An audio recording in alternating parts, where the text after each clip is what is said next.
नमस्कार. महाराष्ट्राच्या वन विभागातून एक प्रचंड मोठी बातमी आली आहे आणि ती म्हणजे हजारो नवीन नोकऱ्यांविषयी. तर आज आपण गिन्नाव हेच बघणार आहोत की या संधी नेमक्या काय आहेत आणि ते इतक्या महत्त्वाच्या का आहेत. चला सगळ्यात आधी तो एक आकडा बघूया ज्याने सगळ्यांचंच लक्ष वेधून घेतलंय. 3,560. हो, तब्बल इतक्या जागांसाठी ही भरती होणार आहे. म्हणजे विचार करा, हा आकडाच किती मोठा आहे. तर मग 3,560 जागा. पण ही भरती मोहीम नक्की आहे तरी काय? या जागा कशासाठी आहेत, कुठल्या भागात आहेत आणि याच्यामागची प्रोसेस काय आहे? चला तर मग पुढच्या काही मिनिटात आपण या सगळ्या प्रश्नांची उत्तरं शोधूया. खूप. तर सुरुवात करूया अगदी मुळापासून. ही फक्त एक नोकर भरती नाहीये बरं का. महाराष्ट्र शासनाचा वन विभाग एक मोठी मोहीम राबवतोय. आपल्याला माहीतच आहे, शहरीकरण वाढतंय, हवामान बदलतंय आणि याचा सगळा ताण आपल्या वनसंपदेवर येतोय.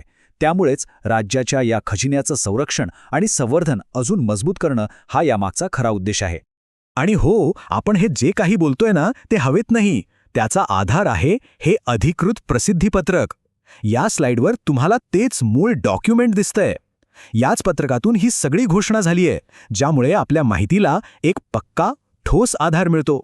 म्हणजे एकदम सोप्या शब्दात सांगायचं झालं तर या घोषणेचा अर्थ असा आहे की राज्याच्या वनसंरक्षणासाठी 3,560 नवीन लोक कामाला लागणार आहेत.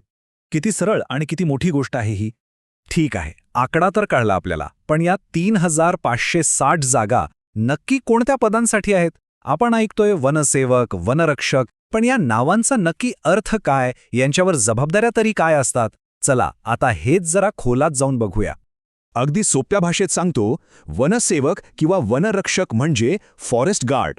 हे लोक म्हणजे वन विभागाचा कणा आहेत असं समजा, जे जंगलात प्रत्यक्ष जाऊन काम करतात, तिथल्या झाडांचं, प्राण्यांचं रक्षण करतात. ती सगळी महत्त्वाची जबाबदारी यांच्याच खांद्यावर असते. आणि त्यांची कामं पण तितकीच महत्त्वाची आणि आव्हानात्मक आहेत बरं का. म्हणजे जंगलात फिरून गस्त घालणं, कुठे अवैध वृक्षतोड किंवा शिकार होत असेल तर ते थांबवणं, एवढंच नाही तर तिथल्या स्थानिक लोकांशी बोलून त्यांना पर्यावरणाचं महत्त्व पटवून देणं, अशी अनेक कामं त्यांना करावी लागतात. ओके, तर पदं कोणती आहेत आणि काम काय आहे हे आता आपल्याला कळलंय. पण आता येतो सगळ्यात महत्त्वाचा प्रश्न, या जागा आहेत कुठे?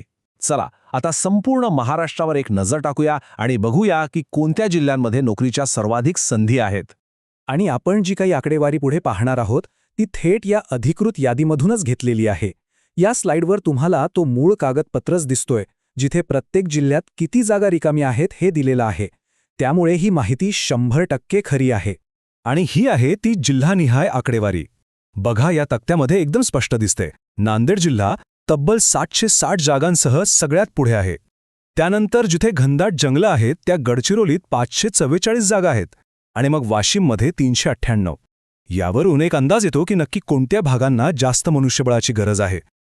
आता इतके सगळे आकडे लक्षात ठेवायला थोडे कठीण वाटू शकतात, पण हा चार्ट बघा. एका क्षणात सगळं चित्र स्पष्ट होतंय.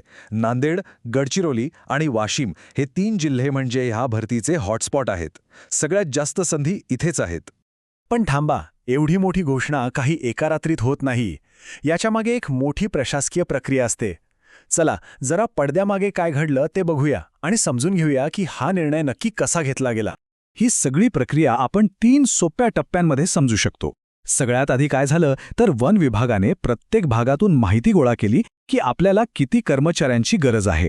मग ही सगळी माहिती एकत्र करून एक प्रस्ताव सरकारकडे पाठवला गेला. आणि शेवटी सरकारने या प्रस्तावाला हिरवा कंदील दाखवला आणि भरतीचे आदेश दिले.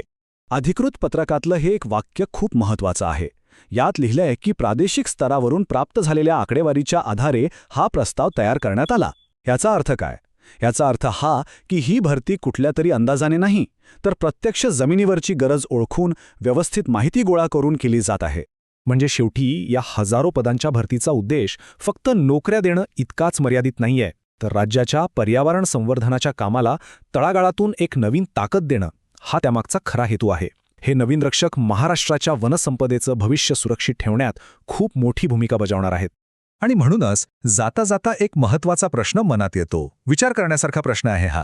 जेव्हा हे हजारो नवीन रक्षक प्रत्यक्ष कामाला लागतील, जंगलात उतरतील, तेव्हा महाराष्ट्राच्या वनसंवर्धनाचं भविष्य कसं असेल? या मोठ्या बदलाचे दूरगामी परिणाम काय होतील?